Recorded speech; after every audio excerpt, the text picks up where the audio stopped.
Good morning, Spiritual Life. Welcome to the SLC Sunday Experience. May I direct your attention over to the keyboard? We have Melissa Olson with us today on the keys. And we have the SLC Vocal Ensemble directed by Laree Shiflett. It's Pentecost. Paula is up in Walnut Creek. And I was like, what is it? And she is at the West Coast New Thought Music Conference. So she'll be back next Sunday. Anyway, for today, we're going to sing about how we are all welcome here. And we're going to enjoy this wonderful Sunday about Pentecost with Rick and Lisa. Let's sing about it. I'm in the right place at the right time. I am just where I am meant to be. I'm in the right place at the right time. I am just where I am meant to be. In the right place, I'm in the right place at the right time. I am just where I am meant to be. I'm in the right place at the right time. I am just where I am meant to be. Oh my soul is welcome here. Oh my soul is welcome here.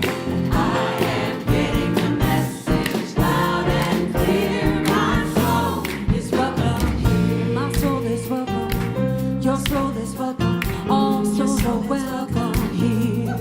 I'm in the right place at the right time, right time. I am just where I am meant to be. I'm in the right place at the right time, right time. I am just where I am meant to be. Oh, my soul is welcome here. Oh, my soul is welcome here. And I am getting the message loud and clear. My soul is welcome here. Oh, my soul is welcome here. Everybody's soul is welcome here.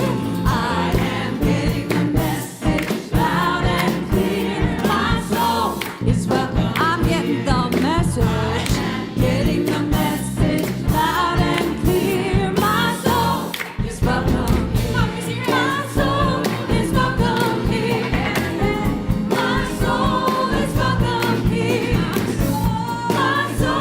is welcome here. My soul is welcome here. My soul is welcome here. My soul is welcome here. My soul is welcome here. My soul is welcome here. My soul is welcome. I am getting the message loud and clear. My soul is welcome here. Oh, said it's welcome here.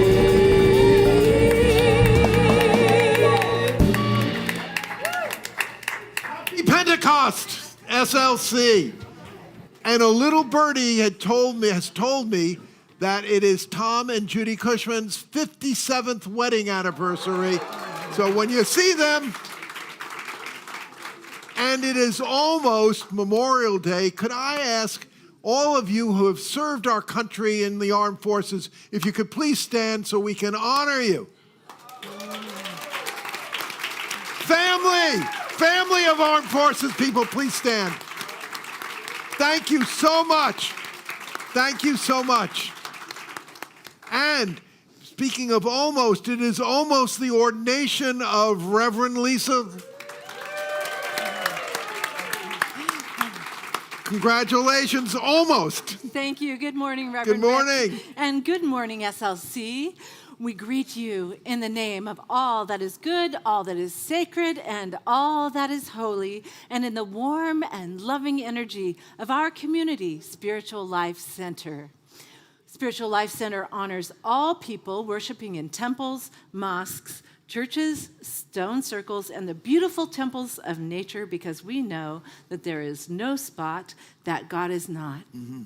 So if this is your first time joining us, we especially welcome you because we know that you are not here by accident. In fact, we are all here by divine appointment. Please silence your electronic devices and refrain from flash photography during the service. And we're so glad for all of you who are here online and joining us today. Today's daily word is comforted, and the affirmation is secure in the love of the divine. I am comforted. Taking time to remember my loved ones who have passed and envisioning them alive in God brings me comfort and softens the edges of my sadness. When those who care about me reach out and offer me solace, I accept it as the love of God flowing through them. When I remember the good times I spent with my loved ones, my heart feels lighter as a smile crosses my lips. These tender moments remind me that God is always with me, even in times of grief. I need not shrink from pain of loss or busy myself to avoid feeling it. Instead, I lean into the comforting love of God to see me through it. This love lifts me and soothes my aching heart. The power of God within gives me strength to persevere with courage and fortitude. And as that great Sufi mystical poet Rumi said, the wound is the place where the light gets in. Today's daily word is comforted. Let's go into prayer a moment. Dear Spirit, we know that there are challenges in our lives, no matter how hard we're working a spiritual program. But help us to remember to step back, to take a deep breath, and to recenter with you. And to know that when we truly realize that we are one with the one, we are overcomers and can meet any challenge. Thank you for SLC, this incredible spiritual community with a powerful message, not just for Sacramento, but for the world beyond. And for this and so much more, we say thank you and amen and amen. And we also say our mission statement because these are words clearly that remind us of who we have come here to be. So let's say it together. To transform lives, to make a positive difference in the world as we love, serve, and remember. We also say those 5 basic principles in unity because, quite frankly, when we do hit the potholes of life, I don't know about you, I have found that these principles have really helped me get out of a lot of jams. So let's start together. God is absolute good and everywhere present. People are inherently good. Thoughts create our experiences. Power and prayer meditation are how we connect with God, and we must take action. And yes, there is that power in prayer. So, Lisa, there's so much going on here. Tell us some about it. Well, we always have a wonderful time on Wednesdays. This is our Wow Wednesday, Wisdom, Oneness, and Whimsy. And it begins every week with our Oneness Prayer Circle with the chaplains at 8:30 in the prayer chapel. And this is your time to come and have personal prayer, gather together, and it's wonderful and intimate, led by the prayer chaplains. That's followed by our community meal at 6 o'clock. We do ask that you RSVP by Monday if possible so that we get a good head count about how many people are coming. It's not necessary, but if you can, please do that. And that will be followed this Wednesday by a chant night presented by my family, the Lawsons. Yay! So you may remember that we did a chant night a couple months ago, and we had a wonderful time. It's a heart-opening time when you get to sing with us, chanting and really getting into that feeling of flow and spirit. So please join us for that. And we're trying to get more of you guys up here on the platform during the services. And one of the ways of doing this is transformational stories. If you have a good transformational story, please come speak to me or to Lisa. We'll see where we can work it in. But today for our transformational story, we have Ian Powers from our prayer team. Ian. Thank you, Reverend Rick, Reverend Lisa. I was asked to join the service today to discuss my experience with the prayer chaplaincy team and share a little of the impact that it's made on my life. We will be actively recruiting for new prayer chaplains. So if it's something that you've been thinking about or speaks to you, please let us know. There'll be a info session held on Sunday, June 14th, where we can answer some of your questions. But as far as my background and history here with the congregation goes, I sort of just wandered in here a couple of years ago and found myself feeling really comfortable. The message spoke directly to the sort of chaos of spirituality that kind of consumes my mind on most days. And it was such a comforting feeling that I found myself wanting to be a deeper part of the community. And I wasn't exactly sure what that would look like until the prayer chaplain team sort of gave the pitch I'm giving now, and my metaphysical hand sort of shot up in the air, and I remember thinking, who did that? But I'm really grateful that I reached out to the coordinator at the time and sort of asked some questions and gave my background and some of what my perceived limitations were, and I was encouraged the whole way. And it's been more than a pleasure, really an honor to be able to commune with my fellow congregants here, the chance to get to know people just a little bit more on a deeper level, and then open a channel to the God of my understanding. It's been more than impactful. It's really been sort of life-changing, and I think on a logistical and more sort of material level, it's really given me greater access to all of you, which I couldn't be more grateful for. And this really has become a home away from home. And if that sounds like something that you would be interested in and you're struggling to keep your metaphysical hand in your pocket, come see us on June 14th, and we'll be happy to answer your questions, okay? Thank you. Thank you.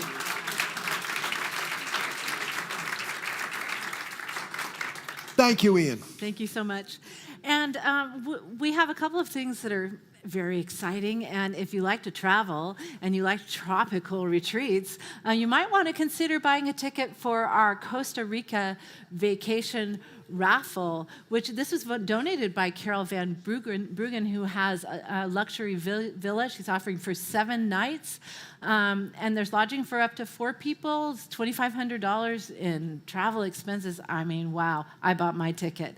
So we'll sell tickets just until 100 are sold. And this helps support SLC.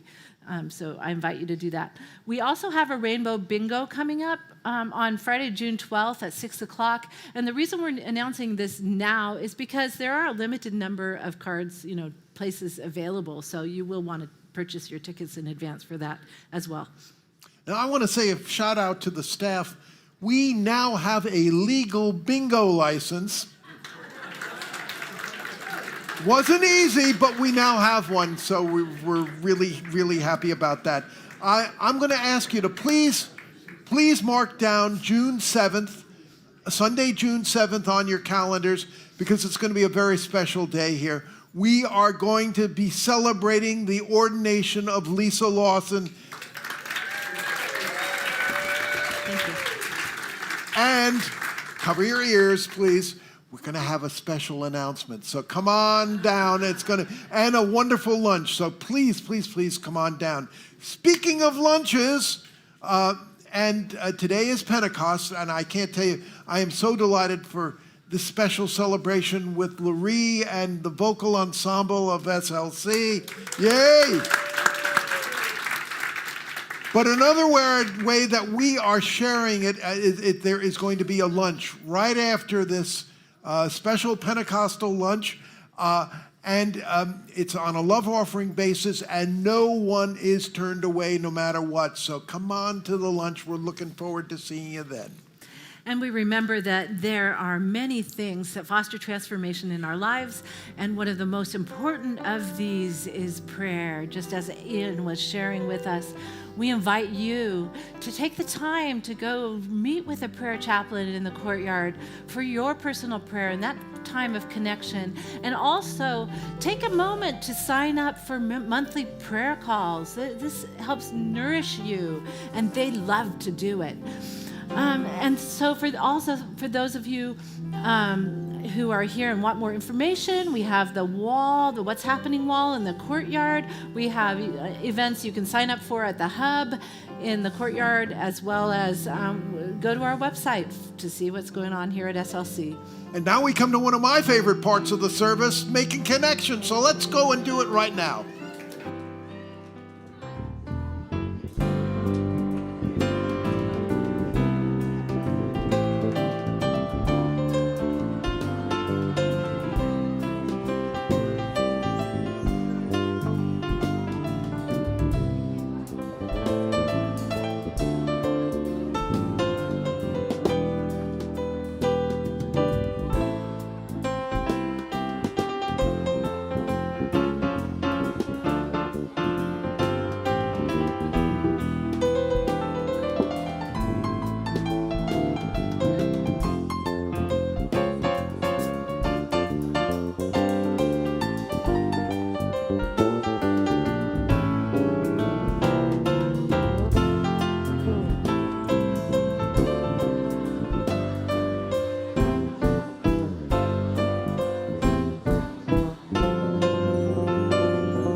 We invite you to take all that good energy from greeting one another. Please join us in singing our group song, which is our mission statement: love, serve, and remember.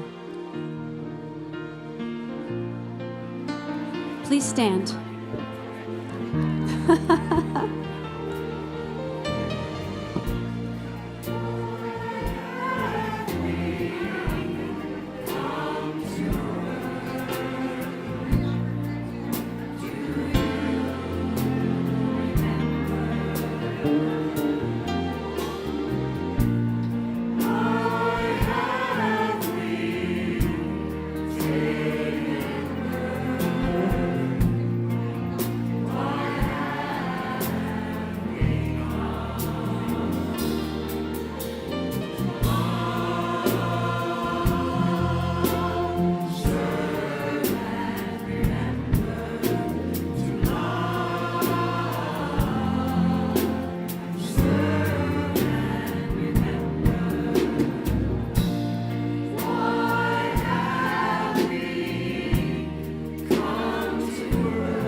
And now that we've embodied our mission statement, please join me in reciting our vision statement together.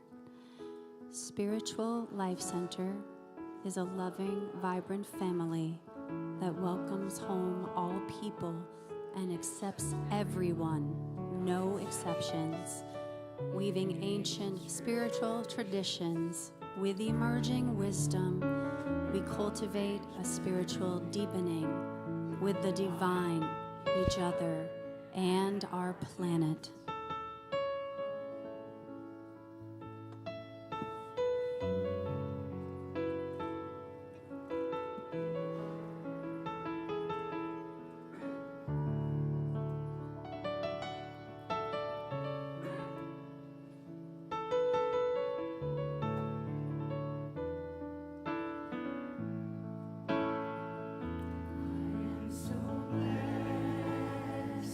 I am so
And so we breathe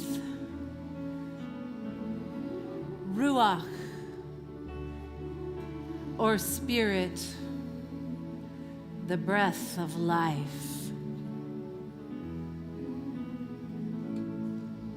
As you breathe, let this spirit, the breath of life, fill your body and feel it extend all the way to your toes, to your fingers, your body vibrating with the life of the breath of the divine. I am so blessed. Breathe again. Fill your body with spirit. Let the energy of your breath follow your chakras. The breath of life beginning at the base of your spine, continuing through your sacral chakra, your solar plexus, your heart, your throat, the third eye, and all the way up to your crown, filling your body with inspiration. You are so blessed. This breath is visited upon you today like tongues of fire anointing you, and it inhabits every cell, bringing life to your body, life to our consciousness, and wisdom to every moment of our being. We are so blessed that within this human experience, the breath of spirit animates us, centering me with wisdom and with discernment that I may choose the power in which I create, the love that is the connection between us. We are not separate, but one with the one and with each other. Spirit, in every breath we share, in the air we breathe, Ruach. And so we draw our attention to our hearts. We feel the breath of spirit opening and expanding our heart consciousness. Divine love flows and pours through your heart and into your body as we open to the expression of spirit radiating in me, in and from you in great circles, as we take this moment to embody this spirit in our bodies and in our hearts.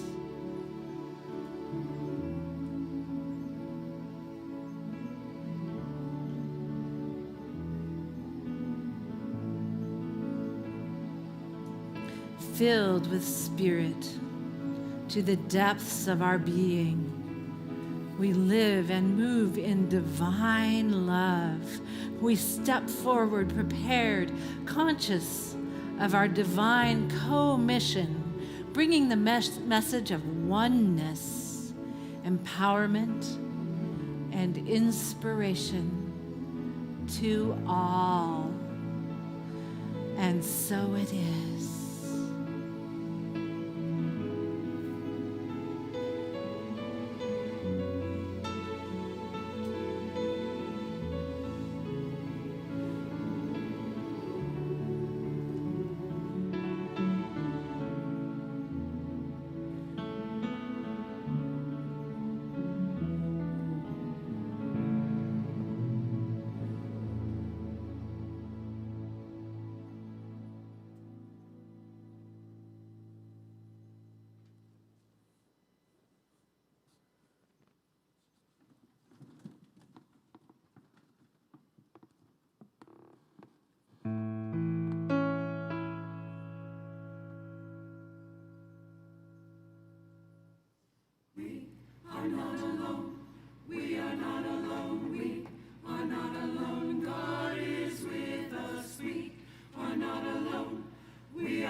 We are never alone. We are not alone.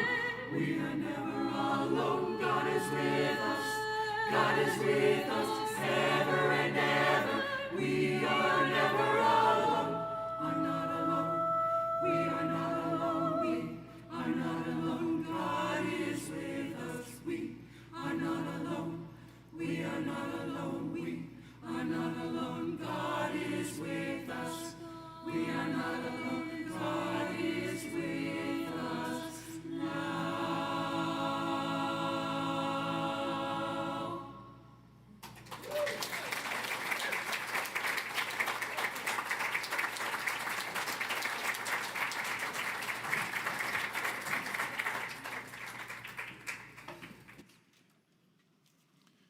We are not alone. God is with us. Thank you, SLC Vocal Ensemble. Thank you, Larry. Lisa, thank you for a wonderful, wonderful meditation. And so we come to Pentecost. We come to what? Penta who? Penta which? We come to Costco? I mean, Pentecost, it's going to cost us plenty. Well, if I were king of the forest, remember Bert Lahr, the Cowardly Lion? If I were king of the forest. Well, if I were king of the forest, Pentecost would be right up there with Easter and Christmas. It would be a major holiday. I hear some of you saying, you must be kidding, Reverend Rick. Nope, I'm not. Okay, I can hear some of you saying, explain to us, Reverend Rick, why every time you hear the word Pentecost, you have hot flashes. All right, I will try to do that and do it in a nutshell. It is because on Pentecost, the disciples directly experienced the Holy Spirit. They directly experienced the power of Spirit. It was no longer book learning. It was no longer book learning or a secondhand thing. It was no longer something somebody, even Jesus, was telling them. It was something that they had directly experienced. They directly experienced. And that direct experience really, truly changed their behavior. Now, again, what happened in that, we'll talk, what happened in that upper room. And again, I don't care whether you take it literally, metaphysically, or some combination of the two. It's a powerful, powerful story. But what we can document is a change in their behavior. They unbolted the doors, they came out of the upper room, and they were bold. They were bold and were not scared off by all the might and power of Rome. Now, let me make some analogies. Sort of like before Pentecost, after Pentecost. It's sort of like the difference, that's going to date me a bit, but I used to read Gourmet magazine a lot. And I loved the articles, I see heads nodding. I loved the pictures, of five-star Michelin restaurants in Paris and in Versailles and all over the place, Marseille. And then they had wonderful, wonderful writers. Well, anyway, I wound up on a trip, my first trip to La Belle France, and we're in Versailles, and we stumbled into a country auberge, a country inn, which was a five-star restaurant. And for some reason, they took a liking to us. And boy, oh boy, and the maitre d' came up to us and they said, the chef does something. Have you ever had cassoulet? I said, no, I've never had cassoulet. Well, no. Here, first you have to take some, it was something like sherbet to clear the palate. And then oh my goodness gracious, the difference between actually experiencing a five-star Michelin French restaurant as opposed to reading about it in a magazine. And the same thing, it's the difference between reading about a love relationship and actually being in a love relationship. Last week, Peg and I were up in Amherst, Massachusetts, at the University of Massachusetts, the graduation of my daughter, Rachel, and she is in the first really big love relationship of her life. And we got to meet boyfriend, and he's a wonderful, a wonderful guy, and I am so happy for both of them. But Rachel took me aside and said, Daddy, sometimes I pinch myself, and I can't believe this is really happening to me. It's really, the difference between reading about a love relationship and being actually in the love relationship. And a lot of times these Pentecostal experiences, as it were, it's like a Hallmark greeting card. But sometimes it ain't. Quite frankly, Job had one of those, and boy, oh boy, was it. As Job says it, I wouldn't wish this on my worst enemy. But then he says, towards the end of the book of Job, if you remember, he says to God, he says, before and I'm going to, might step into my Jewish roots. Today's Yiddish word, mishigas, trouble and snafus and everything else. And so Job looks at God and says, before all this mishigas, I had read about you and people told me about you, but now I really have experienced you. I really have that type of experience. And you know what? Last week when it was announced that this was going to be what we're talking about, Pentecost and all that, we said, this Christian experience. Well, you know what? This Pentecostal type of experience, it's not just in Christianity. I'm going to talk about it in the Old Testament in Judaism. We're starting a series in a few weeks on unity in world religions. When we get to Islam, we'll see it so clearly in the Sufi way. And I quoted Rumi, the start of the service. And then I'm going to talk to you about a 21st century way. So I want you to get the sense of, I think this Pentecostal Sufi type of experience, is really important. But the Bible does not have a monopoly on it, and certainly doesn't have a monopoly on how it can take shape in the 21st century right here and right now in Sacramento. But let's go back to the Old Testament. And it's very interesting. There is in Judaism, in the Old Testament, there is a holiday called Shavuos, the Festival of Weeks, Shavuos. And interesting, Pentecost, here's Easter. 50 days after Easter comes Pentecost. 50 days after Passover comes Shavuos. And very interesting, similar in certain key ways. Now, back in the old days when the temple still stood, there were 3 pilgrimage holidays. So Shavuos wasn't one of these minor little sweep it under the rug. It was a major. 3 times when you're supposed to go to Jerusalem. The first, obviously, was Passover. The second was something called Sukkot, which happens in the fall. It's a fall harvest festival, like our Thanksgiving, but also it's tied into the Jews wandering with Moses for 40 years in the desert. And to this day, a lot of your Jewish friends and temples, and I'm hoping, I'll talk a little bit about the conservative Jewish synagogue that we're building, I think, a really wonderful relationship with. But a lot of synagogues will set up a Sukkot booth, which is an impermanent type of booth, and they eat their dinners there and stuff like that. Hopefully, we'll be doing that in the fall with this Jewish community. But Sukkot was very major. The third one was this holiday of Shavuos. So it was an important holiday. And it's celebrated around now. As a matter of fact, it was just a few days ago, Shavuos was celebrated. And it's, it's the holiday of what's called the first fruits. It's a very productive farmland there. The first harvest in the Holy Land is already taken place, and it's usually a grain harvest. So this was celebrating the harvest, as it were, of the first fruits.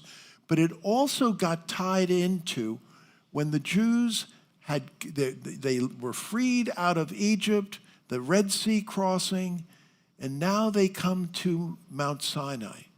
And they're around Mount Sinai, and they all directly hear the voice of God. Scares the bejeebies out of them. And I'll get back to that. So finally they go to Moses and said, Moses, you go up. You go up the mountain, find out what he wants, come back with the tablets. Now, let me tell you, I sympathize. It was a while ago, but a number of years ago, I had a dream. And it wasn't Martin Luther King's dream. I had a dream I was in an abandoned beach house. And I was in this room in the sort of seedy, dilapidated room. And out of the walls come these Gandalf-like wizards. 4 Gandalf-like wizards come. And they're coming out. And somehow I know they are the 4 worthies. The 4 worthies. And one of the worthies points to me and says, look, he's already starting to heal. He's already starting to heal. What was my reaction to that? In the dream, I bolted out of there as quickly as I could. It was scary. And so I wake up and I said, why did I run away? Why did I run? I mean, they looked like Gandalf the good. I love Gandalf, 1. 2, I know they're the 4 worthies, and 2, there were 4 of them, and I'm a student enough of Carl Jung to know what 4 means, and 4 means good things, and yet I bolted out of that. So I can understand that awesomeness of hearing or that direct experience and saying, Moses, you go up, as it were. But when they came down, there was that connection. It was no longer something which just Moses and Aaron were telling them. It was something that they too had directly experienced. Let's go to the New Testament. So in several of the Gospels, it says that Jesus, after the crucifixion, resurrection, and again, I do not care whether you take this story literally, metaphysically, or some combination of the two. It's a powerful, powerful story. And so Jesus says to them, wait until you are baptized by the Holy Spirit.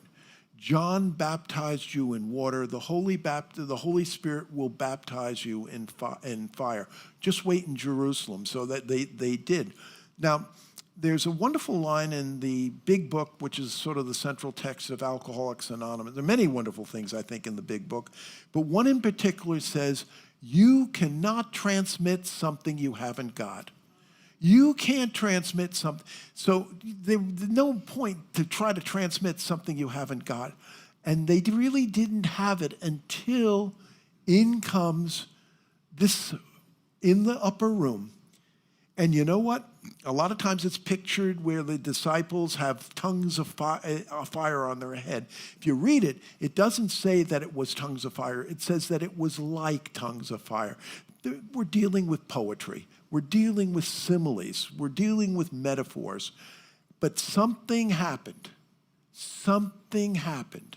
And when I think of this, I think I should have, Monteverdi or Bach or something. But what comes through my mind is a song by the Rolling Stones, believe it or not. And it was on their album Between the Buttons, and the song goes, something happened to me yesterday, something I can't speak of right away. Something happened to me. Something really threw me. Something happened to me yesterday. And then Keith Richards comes on and says, he don't know just what it was or the meaning and the cause. He's not sure just what he saw or if it's against the law or something. And, who knows what what it was, but it was powerful. It was powerful, and changed the disciples. We live in the post-Nicaea, the Council of Nicaea was 325 AD. So we're a little bit, we're in that post. But before the Council of Nicaea sort of clammed it all up and cemented it and everything else like that, this was a powerful countercultural movement.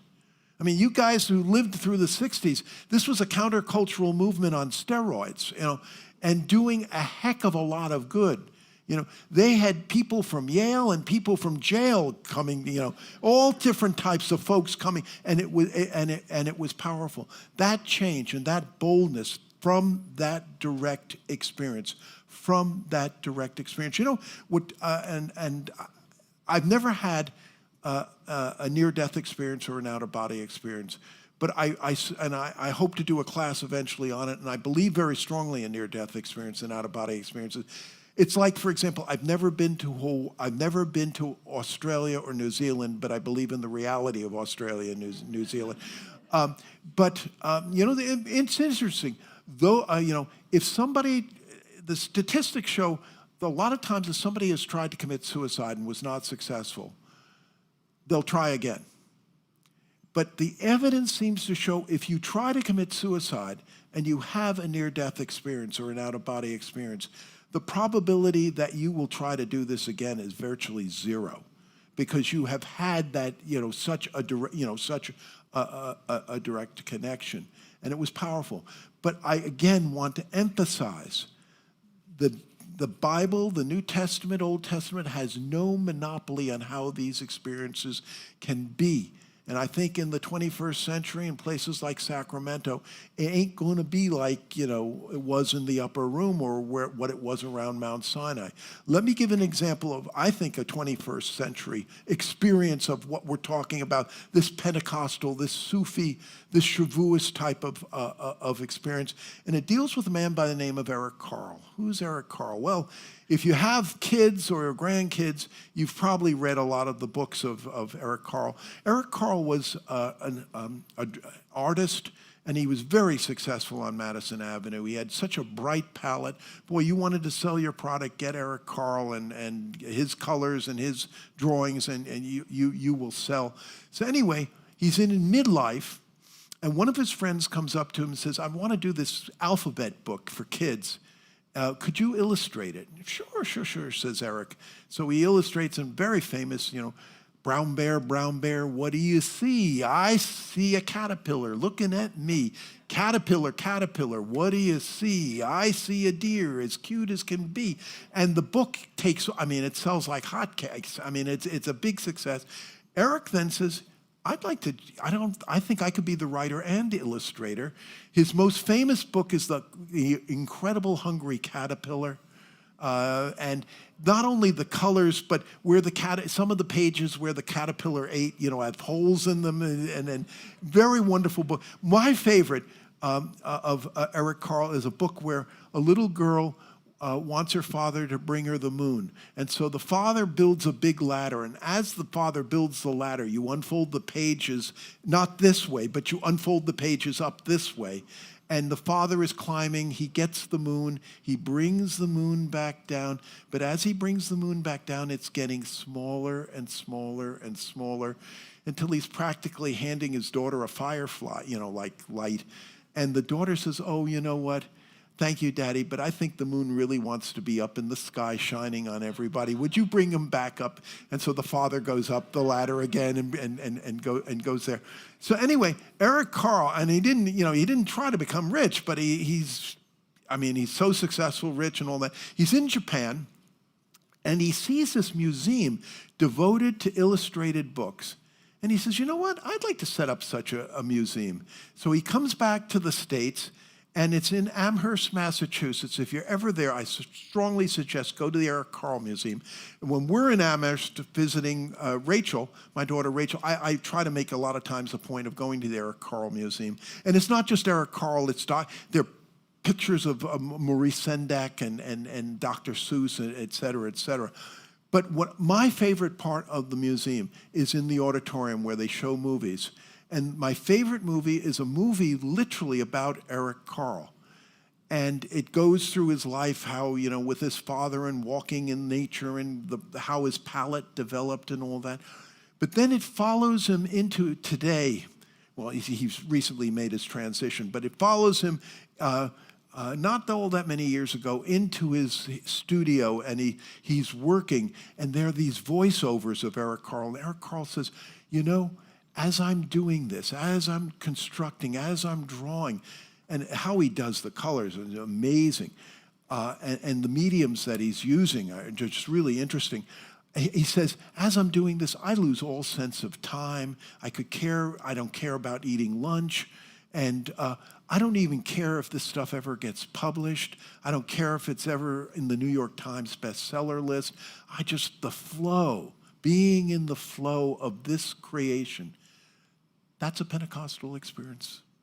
That's a deep, feeling that connection. Feeling that connection, I think is, so important. And so I could see some of you saying, I've had those experiences. Some of you might say, I get those experiences often. Others of you might say, I've never gotten those experiences. Others might say, I used to get those experiences, but it's been a long time. My spirituality has sort of become like 5-day-old oatmeal. How do I, that's something I want. The thing is, you can't force these type of Pentecostal Shavuos experiences. You can't say 3:30, I'm going to go to that Pentecostal lunch they're serving, and then after that, I'm going to go home and I'm going to have this Pentecostal experience. It doesn't work that way. But what I think we can do is learn from our Taoist friends and learn that concept of Wu Wei. Wu Wei. What is Wu Wei? It's usually translated as non-doing doing. Non-doing doing. We're not forcing it, but we're doing something which is increasing the probability that this perhaps might happen. It's interesting, and it goes back to, quantum mechanics. And quantum mechanics, you don't say, there's the electron, it's right here, or whatever. You say, what is the probability that the electron will be here? And if you want to be around a lot of electrons, it's probably better to be here than to be over here, as it were. But you're talking about probabilities. Now, I found, to get in this, that Wu Wei was such an important concept. As many of you know, I was an economist before the call to ministry. The call to ministry comes, I get accepted into the ministerial study program, and I start saying to myself, well, prayer and meditation are at the heart of the unity movement. How's your prayer life, Rick? I said, pretty good. Well, how's your meditation life? If you had to give yourself a grade, what grade would you give yourself, Rick? I'm thinking, I'd give myself a oh my God, my meditation life, it sucks eggs. And quite frankly, monkey mind. Oh my God, that, I'm sitting there, trying to do a meditation and oh my God, my quarterly tax report is due the Thursday. Or what do I have? My Trader Joe's list I got to add. Oh God, but my late wife Debbie was still alive at the time. Debbie and I are going on a vacation, and we're going to be in northern Washington State, up by Puget Sound and all that. And I'm sure I can get spiritual, and the monkey mind will go up. So we're up on the vacation, and there's the rainforest and all. And my meditation still, pardon my French, sucks eggs. And the monkey mind is still, I can't overcome this monkey mind. Then I remembered the concept of Wu Wei, non-doing, doing, let go and let God, and said, I can't cure this. I have tried to deal with monkey mind. I just cannot, I just can't do it. But I believe that you can. I believe, that I am one with the one, and that, I don't know how it will happen, but I believe it will happen. And so I got into that flow of Wu Wei. I think a lot of times when our prayers are what I call Beach Boy prayers, wouldn't it be nice? The universe doesn't really respond. But when we are serious, and the universe knows this, Spirit a lot of times will deliver faster than DoorDash. We'll deliver, and we'll be there. So I, went into this sort of Wu Wei mode. I kid you not, within 24 hours, we're in Port Townsend, which is where a lot of the whale boats and whale watch and the fishermen come in and all that. And Debbie says to me, look, Rick, look over there. I said, what, another cherry stand? No, it was the cherry season. No. What is it, a latte and cappuccino stand? No, Rick, look. I look, and there is a metaphysical bookstore in Port Townsend. Whoever thought you'd find a metaphysical bookstore in Port Townsend? So we walk into the bookstore. Debbie says, I want a little bit. I said, fine, go. And I'm walking, and I hear this music, and it's this guy on a harmonium, and he's saying something like a chant, and then there are people saying it back, and I was drawn into it. And finally, Debbie came over and, Rick, what's going on? You know how sometimes you say, was that a good meditation or was I asleep? This time I knew I was awake through all of it, and it was a good meditation. Whoa, no monkey mind or anything. I went over to the owner of the place. I said, what's that music playing?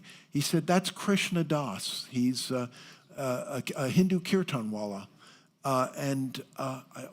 Do you have any of? Yeah, we do. I'll take 3 of the CDs and all that. Now, and when we got back, I tried to find out where he was playing. Believe me, just like Gourmet Magazine, the difference between hearing Krishna Das on CD and actually being there. Oh my God, finding that there was a way to silence monkey. I'm not saying it's going to work for everybody, but for me, chant worked to silence the monkey mind. And then I started to say, well, given my Jewish roots, I mean, I love these Sanskrit prayers and all that, but it'd be nice to have some Hebrew prayers. And all of a sudden, again, when you're serious, out comes automatically in my feed, I didn't even ask, was something called the Kirtan Rabbi.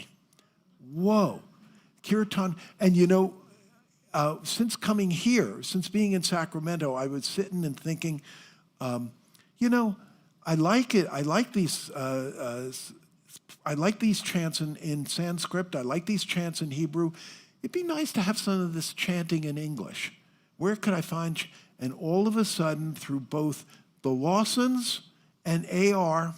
Powell they start talking to me, and I didn't ask them. They start talking about Michael Stillwater. Whoa, chants in English. So, I would say if your prayer life, if your spiritual practices are sort of like 5-day-old oatmeal, I would strongly suggest pour some Wu Wei into them. On the East Coast, the posse music, New Thought music, one of the leaders of that back on the East Coast is a guy named Eddie Watkins, Jr. And Eddie sang backup. He did musical direction, wrote the arranging for a lot of your favorite Motown hits. He's now the music director of a Unity Church in Florida. But he has been very active in this and believes very strongly in this Pentecostal experience. And again, remember, metaphysics. So somebody asked Eddie, said, "Are you Pentecostal?" And Eddie looked up. I was there when he did this. He looked up and he said, "No, I'm not Pentecostal. I'm Metacostal." And then another person asked him, "Are you a holy roller?"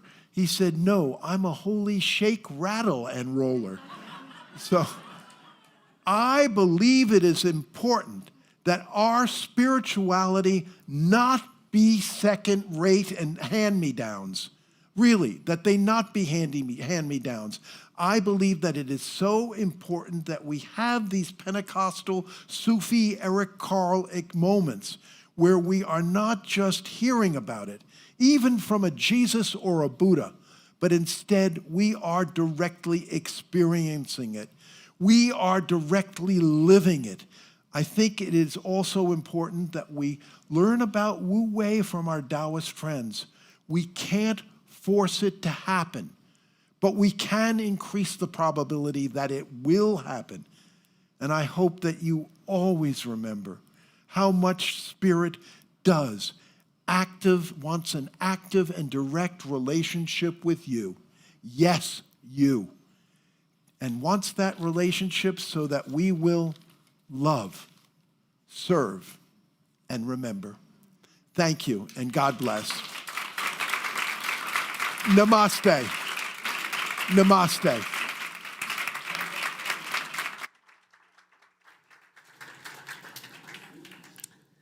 Thank you, Reverend Rick, for that wonderful reminder, that invitation for us to go deeper into spirit.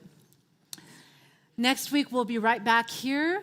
Reverend Rick's going to share with us the story of Emma Curtis Hopkins, who was the teacher of teachers of New Thought. Many of the founders of the different New Thought religions studied with her. So you'll want to be here for that. The meditation will be by Janet Crawford, and the music by Carol Manson and our very own Soul Light Connection. So now we'd like to greet our newcomers. And if you're watching us online, you can go to SLC World and click on the connect button there and fill out a card. And this lets us know that not only that you're watching us, but how we may connect with you best and keep you up on the happenings at SLC. For those of you who are in person here today, in a moment we'll ask you to raise your hand, and we'll give you a welcome card, which you can fill out and you can take to the welcome table in the courtyard, and you'll receive a warm welcome and a special gift. So if you're here for the first time, will you please raise your hand? Do we have a newcomer here? Welcome, welcome. Thanks for joining us today. And now we have an opportunity to help support Spiritual Life Center. We can do this by texting SLC Love to 44321, or we can use the QR code, which will be on our screen, but it's also on the card in the back of some of the chairs here in the sanctuary. Or you can go directly to our website and press the donate button or mail in your love offering. It all works, and it's all so appreciated. It's what keeps the flow going here. As we give, so we receive. So if you would like to spread this consciousness here, we have at SLC. You can also click like, subscribe, comment, or share. Now let us say our offering blessing together. Divine love, as me, blesses and multiplies all that I am, all that I have, and all that I circulate. Thank you, God.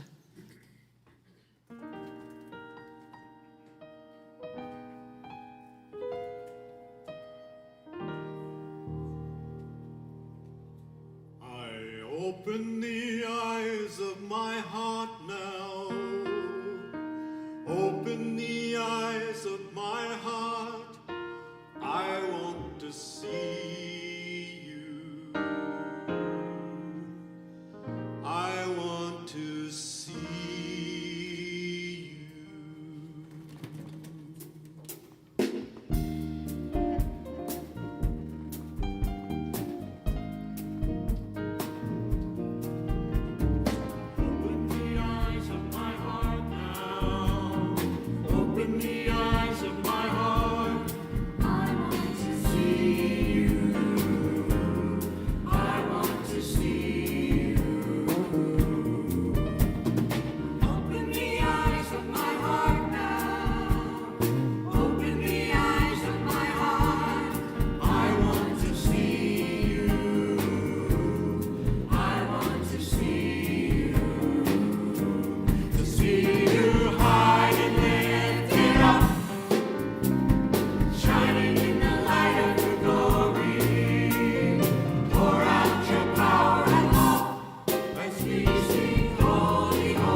And we are working to try to make it more often that we have our ensemble and our choir.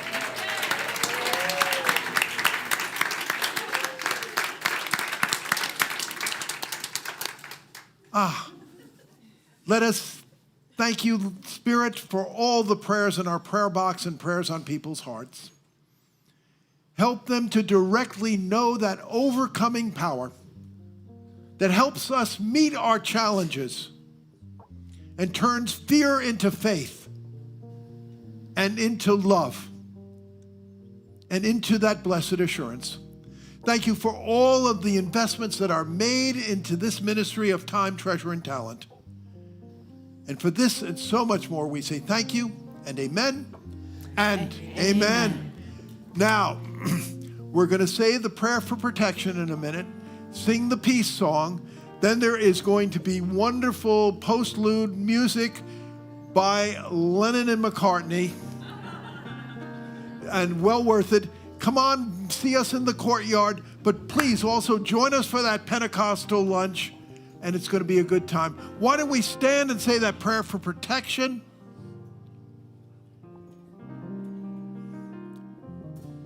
The light of God surrounds us. I am the light of God. The love of God enfolds us. I am the love of God. The power of God protects us. I am the power of God. The presence of God watches over us. I am the presence of God. Wherever we are, God is, I am, and all is well. And now that wonderful peace song.